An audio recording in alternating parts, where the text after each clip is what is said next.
roll the dice, hope for high. Turns in the dungeon, reaching sky. Hello friends, welcome back to the channel. I'm the Gym Philosopher. Today we're talking about the transition for NPCs in D&D from living to dead to undead. There was a thing that happened in my game with an NPC that I think was pretty cool. If you're interested in running undead NPCs, let's dive in and talk about it. So basically this story centers around an NPC named Anna. She was a human cleric, started the game out with the main characters, was basically one of their friends, one of their allies, fellow immigrant. They ended up going through the first 5 levels together with her. She basically just kind of hung around, cast healing spells, and helped them out, and had a little bit of her own drama, but for the most part, she was a relatively straight shooter, sort of lawful good, maybe neutral goodish type of cleric. The party ended up wrapping up the first quarter of the campaign, wrapping up the first major arc, and then they stole a couple ships and they bounced to a small island off the coast where they had sort of a tropical island adventure. Unfortunately, in the wake of this adventure, one of their NPC friends, who was a sketchy girl who was the daughter of a hag, her name was Thorn, she ended up having a bunch of issues and ended up basically becoming such a big problem that the party had to take care of her. They had this big fight. Turned out Thorn was relatively powerful, but in the fight, Thorn killed Anna before the party could dispatch them. As it turns out, her and Anna had been having quite a bit of beef over a basically triangle love relationship type situation. Thorn felt very threatened by Anna about her romantic feelings toward another NPC, and so it was a whole love triangle, and Thorn really had it out for Anna. Anna got clobbered with Thorn's staff and bit, and she ended up dying, like straight up die, failed her death saving throws, and unfortunately no one was around who had the right spells to keep her from dying. It was a sad situation, and Anna was dead. Not to be deterred, however, the party decided they wanted to bring her back. Unfortunately, on this little island, there's really no one around who could resurrect her, and none of the rest of the party had these types of spells. Anna was really the only one who was a cleric, and her being dead, that didn't really help them any. They did, however, hear rumors that on the dark side of the island, there was this voodoo priestess woman who could bring the dead back to life. The only problem was her magic was black magic, dark magic, blood magic. She couldn't be trusted. She was evil, and the rumors were that if she brought you back to life, she would own your soul. The players thought, oh, that's probably just a bunch of hogwash. They took their ships, sailed right around the dark side of the island, and visited this voodoo priestess, which, with that being said, they did have to fight their way through about 3 waves of undead. About the time they vanquished the 3rd wave and entered the cave, they were basically saying to themselves, okay, I don't think she's a resurrection type person. I think she's a raise dead, create zombies kind of person. Anyway, long story short, they meet this priestess. She's impressed that they got through her waves of undead. They make a deal. They strike a bargain. She brings Anna back from the dead with one small catch. Her soul does not return to the body. There was never really a resurrection element to this. She, in a very masterful way, preserved the corpse and raised it as an undead, a zombie, if you will. Anna was now alive. Her heart was not beating. She was cold to the touch. She had the undead attribute. With that being said, she was talking. She was looking around. She was reasoning. And she kind of sort of acted like real Anna. Now, what happened here? Here's what actually happened. What happened was this voodoo priestess woman was an expert at preserving and raising undead in the purest form possible.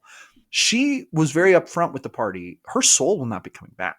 I cannot do that for you. That's not what kind of magic I practice. What I can do is take all of the memories that are encased within this body that basically made up the personality of the person you've laid before me, and I can raise them up. Keep in mind, in the absence of the soul, they will not be the same person, but they will be very, very close. This is the closest you can get to having your friend back within the scope of my power. And that's what they did.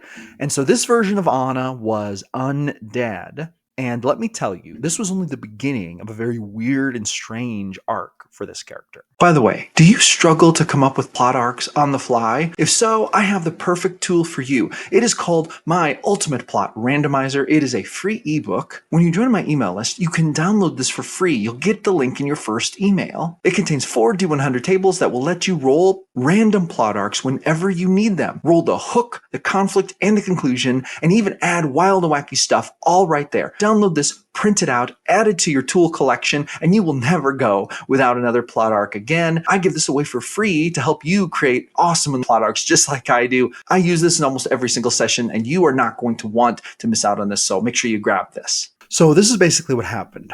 Anna was Anna, but she wasn't. She had Anna's body. She had Anna's memories, mostly, minus the loss that came in the time between becoming dead and becoming preserved by the priestess. She remembered her former life. She remembered feeling these feelings. She remembered being able to cast cleric spells. But this person who was awake inside this undead body was not Anna. The soul was not present. Anna was still in the afterlife, possibly even looking down on the situation and watching someone else walk around in her undead body. But who was in the body? This dives into a deeper question that was then explored by this NPC. And I'm going to get more into how this was explored in just a minute. But there's a question of how much of our consciousness is based on our soul, if there is a soul. In D&D, there's a soul. At least in my world state, there's a soul. How much of it is based on the soul? And how much of it is based on the brain and on the memory? How much of yourself do you retain when you remove the soul from the brain and the memory and the rest of you, your DNA, etc.? How close do you come to resembling the person who used to live in this body, the soul that used to inhabit it, and the resulting person that was alive as a result of that confluence of factors? And what happens when you take part of that away? Well, I'll tell you what happened. Anna started to have a serious identity crisis. For a while, this was off the radar because, as is generally the rule, the player characters are the main plot of the story. And so Anna, for a while, took a back seat after this event.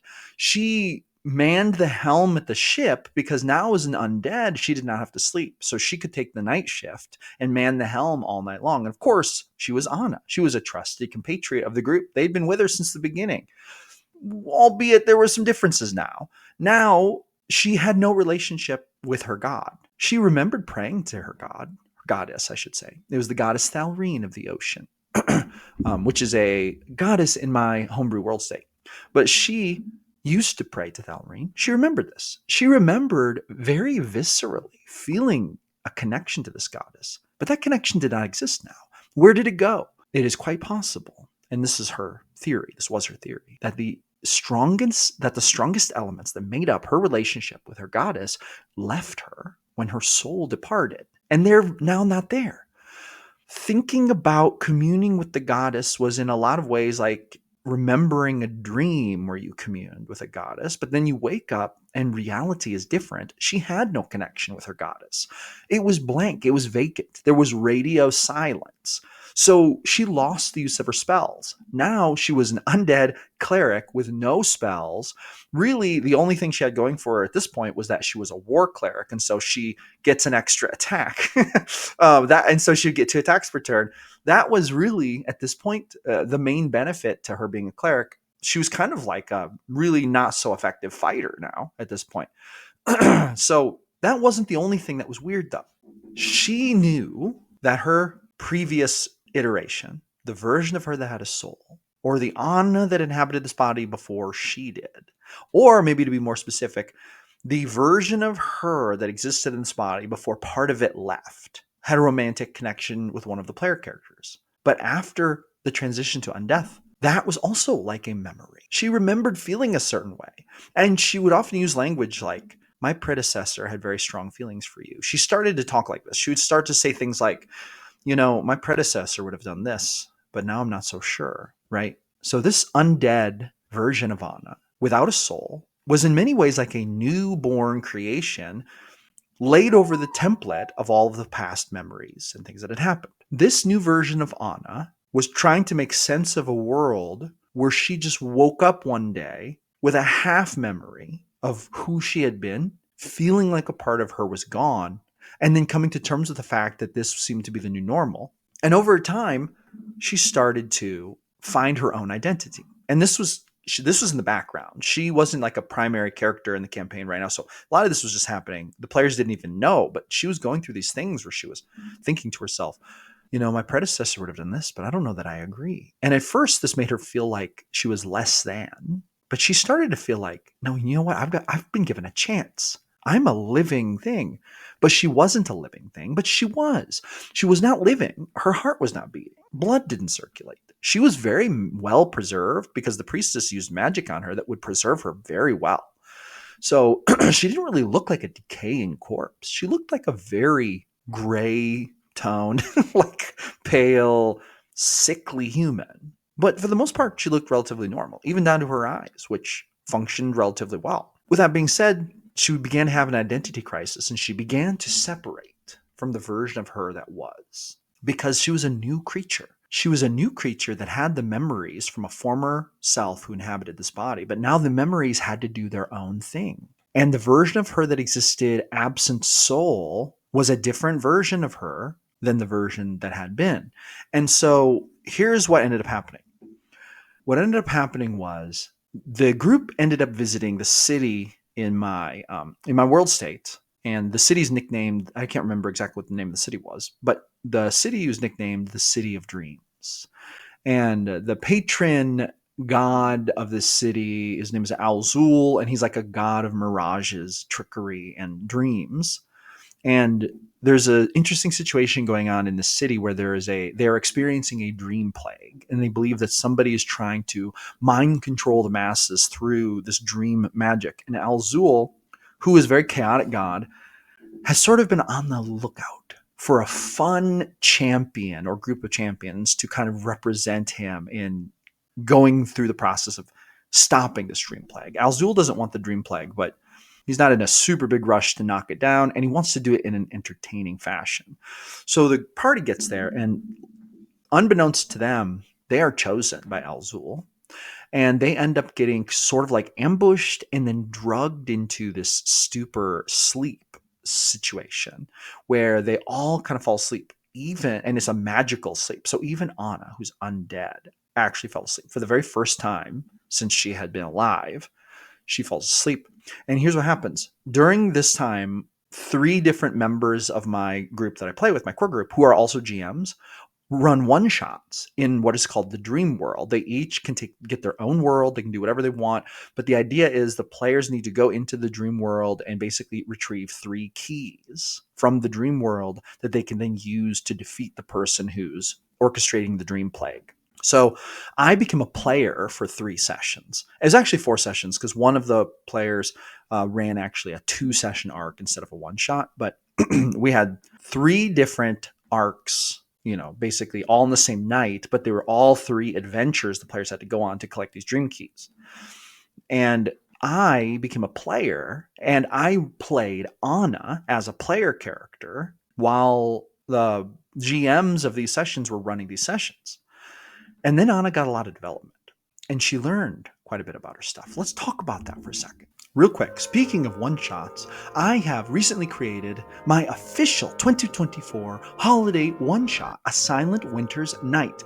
This is a one-shot adventure module designed for any fantasy TTRPG system. This is the official one-shot that I'm going to run for my core group as the holidays approach, and it's pretty awesome. Let me show you real quick.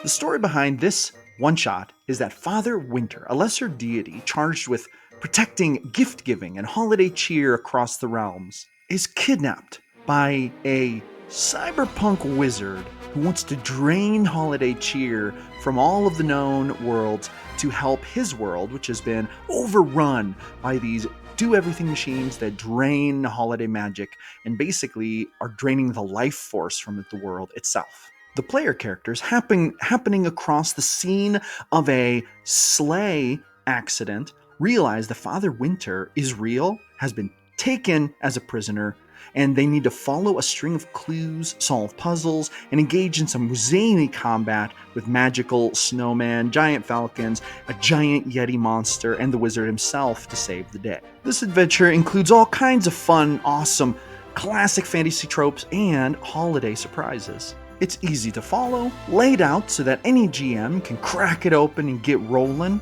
as long as you do a little bit of prep work to put the stats together, though all enemy abilities are included and described in the module. So spread a little holiday cheer at your table this year. Grab my OneShot Adventure, save Father Winter, restore balance to the world, and ensure that holiday cheer, gift-giving, and merrymaking will persist across all the worlds and all the realms for yet another year.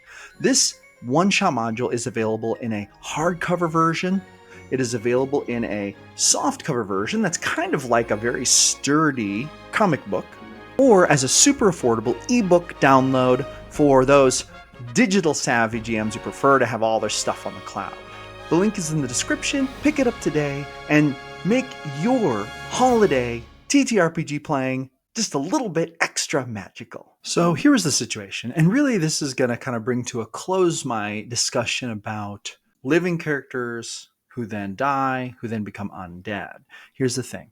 In my world, and this is the way I think it actually should run in most worlds, when it comes to undead, there's a soul element to this. And that soul element contains factors that'll affect a character's personality, it'll affect their tendencies, it'll affect their feelings, it's going to affect a lot about who they are.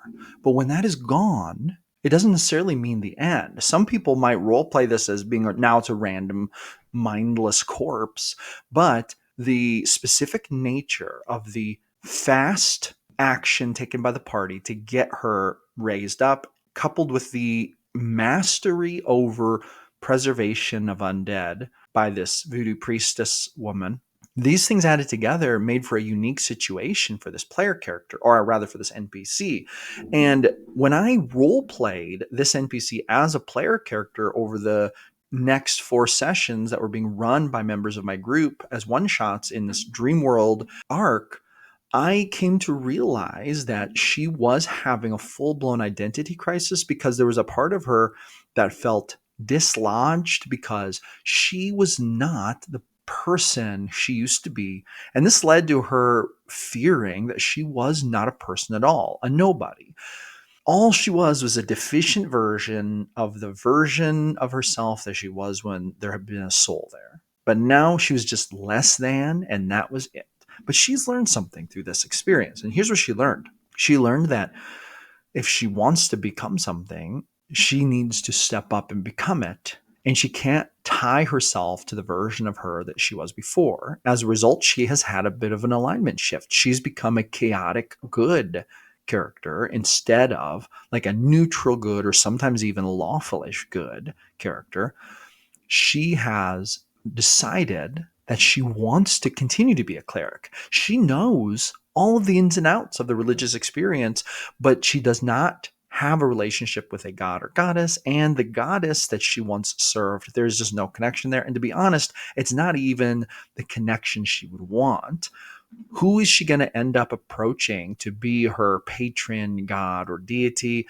Well, to be honest, probably the god who led her or allowed her to be led on this adventure to begin with, Al-Zul, the whispering mirage, the god of dreams and trickery here in this city of dreams, because this has been probably the most